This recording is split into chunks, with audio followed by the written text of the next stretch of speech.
दूसरी तरफ वाघा अटारी बॉर्डर से वो तस्वीरें भी जल्द ही आपके सामने होंगी जिसे देखने के लिए दूर दूर से लोग वहां पर आते हैं। बल्कि देवनाथ सर, एक तो वहां पर वो कह रहा था 15 दिन की छुट्टी वो लेकर वहां पर गया हुआ है, लेकिन देखिए ये वो इवेंट्स होते हैं, मैंने कहा ना कि आप अपने नौनिहालों को उस तरह से तैयार करते हैं। ये सिर्फ एक कार्यक्रम नहीं है देखने भर के लिए, ये उनके अंदर देशभक्ति का वो जज्बा भरते हैं।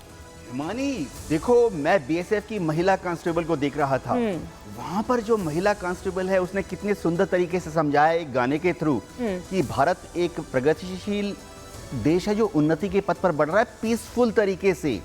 ये भी समझना पड़ेगा जो महिला कांस्टेबल है। देखिए ये सब कांस्टेबल्स जो हैं बीएसएफ के, ये बंगाल से आते हैं, तमिलनाडु से आते हैं, झारखंड से आते हैं।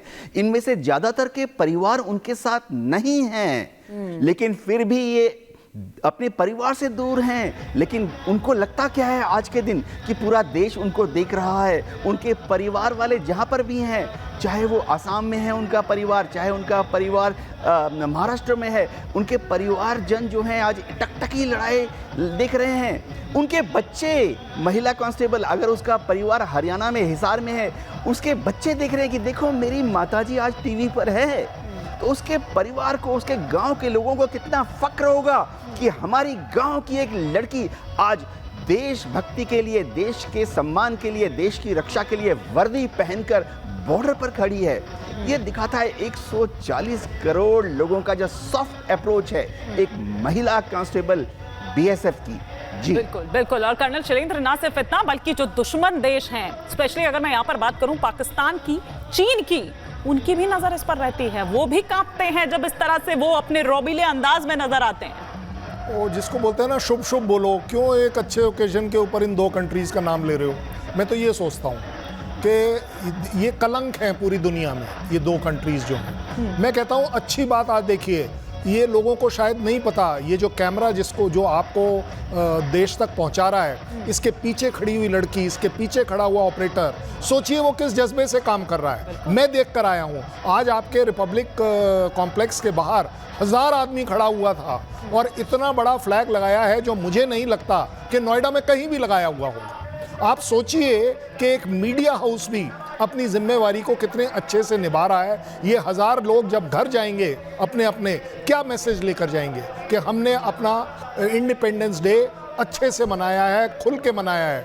आप यहाँ बिजी थे, हम बाहर थे, हम देख रहे थे कि किस तरीके से सेलिब्रेशन आपके कॉम्प्लेक्स में भी हो रही थी। पूरी दुनिया में ये सेलिब्रेशन हो रही है। ऐसा नहीं है कि सिर्फ मैं यही बोल रहा हूँ कि आप देखिए, डांस करना नहीं करना मैं कोई बड़ी चीज नहीं समझता, लेकिन दिल से करना। आप लोगों के ऊपर स्माइल देखिए, वो जो गा रहा है, जो डांस कर रहा है, वो कोई रिमोट कंट्रोल से नहीं कर रहा, वो अपने आप वो उसमें इन्वॉल्व हो रहा है, चाहे वो आगे हो चाहे वो पीछे हो।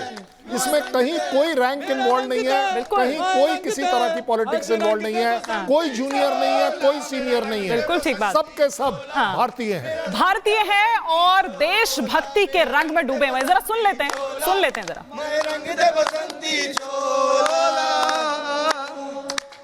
देखिए हिमानी, इससे ज्यादा खुशनसीबी वाली तस्वीर नहीं हो सकती। स्वतंत्रता का दिन, भारत माता की जय जयकार और सरहद, इससे सुंदर तस्वीर नहीं देख सकते हमारे दर्शक। लेकिन ये गाना लगातार जारी रहेगा। अब ये देश है वीर जवानों का, क्योंकि इस देश के जवान जो हैं वो वीर भी हैं और उनसे खत्म नहीं हो रही है। अमरदीप, आपकी फरमाइश वीर जवानों का, अलबेलों का, मस्तानों का, इस देश का यारो है, इस देश का यारो क्या कहना, ये देश है दुनिया का कहना।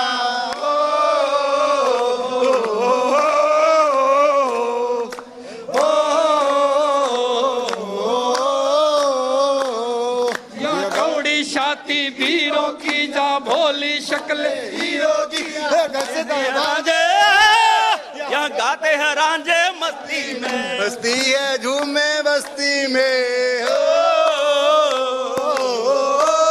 अभी कर्नल शैलेंद्र जिस तरह से कह रहे थे कि यहाँ कोई रैंक नहीं है, यहाँ कोई सीनियर जूनियर नहीं है, बिल्कुल आपने ठीक कहा। और वही वहां पर नजर भी आ रहा है कि देखिए हम अमूमन इस तरह से देखते नहीं है, ये तस्वीरें ऐसे ही मौकों पर सामने आती है, वरना तो एक अलग ही एक आप कहते हैं ना ये इंप्रेशन रहता है। और हाँ, आप देखिए जो लेफ्ट साइड में है वो कमांडेंट है, हाँ। और राइट साइड वाला जो बंदा है वो सिपाही है, बीच में एक रैंक का बंदा है।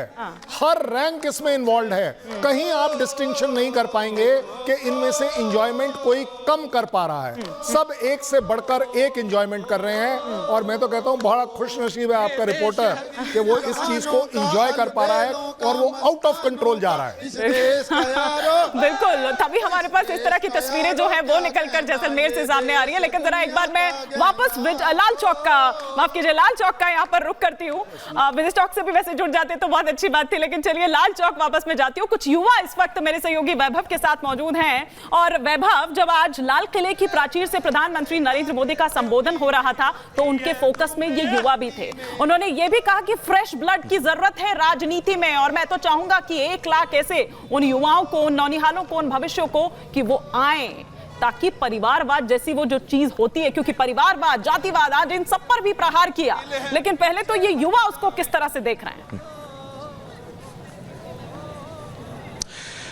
देखिए, बिल्कुल हिमानी, युवा शक्ति का जिक्र आज प्रधानमंत्री नरेंद्र मोदी ने अपने भाषण में किया। कुछ लोग भी हमारे साथ मौजूद हैं, मैं आपसे बात करना चाहूंगा। युवाओं को लेकर जो बात आज प्रधानमंत्री ने कही, उस बात से आप लोग कितना ताल्लुक रखते हैं? देखिए, ताल्लुक तो हमेशा ही रखते हैं, और मैं आज इस दिन इसलिए आया हूँ कि मैं कलकत्ता से आया हूँ, और श्यामा प्रसाद मुखर्जी के लिए उनका एक सपना था यहाँ पे झंडा फहराना, और मैं बचपन से सोचा था कभी जाऊँगा 15 अगस्त को लाल चौक के दिन, थोड़ा इमोशन भी उसको ले गए। और मैं यही कहना चाहूँगा, जो प्रधानमंत्री ने जो बोला है, उनके गुरु भी थे श्यामा प्रसाद मुखर्जी जी, और आज मैं यहाँ पे वो बहुत अच्छा लग रहा है। तो तिरंगा शान से लहरा रहा है, देखिए ना, अभी भी दिख रहा है अच्छा से। तो मैं भारतवासियों को यही बोलना चाहता हूँ, हैप्पी इंडिपेंडेंस डे एंड जय हिंद। कुछ लोग और भी हमारे साथ हैं, आप क्या कहना चाहेंगे, कहाँ से हैं आप? भाई मैं तो राजकोट गुजरात से हूँ, और यहाँ आके तो बहुत खुशी हुई। और यहाँ के, ठीक है, सुनो, हम तो यहाँ पिछले 6 दिन से राजकोट से आए हुए हैं, लेकिन पूरे जहाँ जहाँ भी हम घूमे, हर जगह हमने तिरंगा देखा, और जगह तिरंगा देखा, क्योंकि ये अभियान जो है वो दरअसल चलाया हुआ था 9 तारीख से 9 अगस्त से लेकर 15 अगस्त तक, यानी कि आज के दिन तक हर घर तिरंगा अभियान ये चलाया गया था। और ये कहा गया कि आप सेल्फी पोस्ट करिए, और ऐसी कई सेल्फीज आई उस तिरंगे के साथ। ना केवल इतना, बल्कि वो सुझाव भी आए, और वो सुझाव आज पूरा पर्चा, पूरा चिट्ठा जो है वो खुद अपने संबोधन में प्रधानमंत्री नरेंद्र मोदी ने पढ़कर सुनाया। लेकिन एक बार वापस में रुक करती हूं प्रगति का। प्रगति, इंतजार वो हो रहा है कि वो कब वो रोबीले अंदाज वाली एकदम फौलादी वो जो तस्वीरें हैं वो सामने निकल कर आएगी, क्योंकि देखिए अभी तो ये कल्चरल एक्टिविटीज जो हैं वो यहां पर चल रही है, लेकिन अब कितनी देर और? चलिए, लगता है कि प्रगति तक आवाज नहीं पहुंच पा रही है, लेकिन तस्वीरें हम लगातार यहां से दिखा रहे हैं कि किस तरह से जो कल्चरल एक्टिविटीज अभी वहां पर हो रही है, जो देशभक्ति की गूंज वहां पर, धुन जो वहां पर सुनाई देती है, वो हम आप तक पहुंचा रहे हैं। लेकिन अभी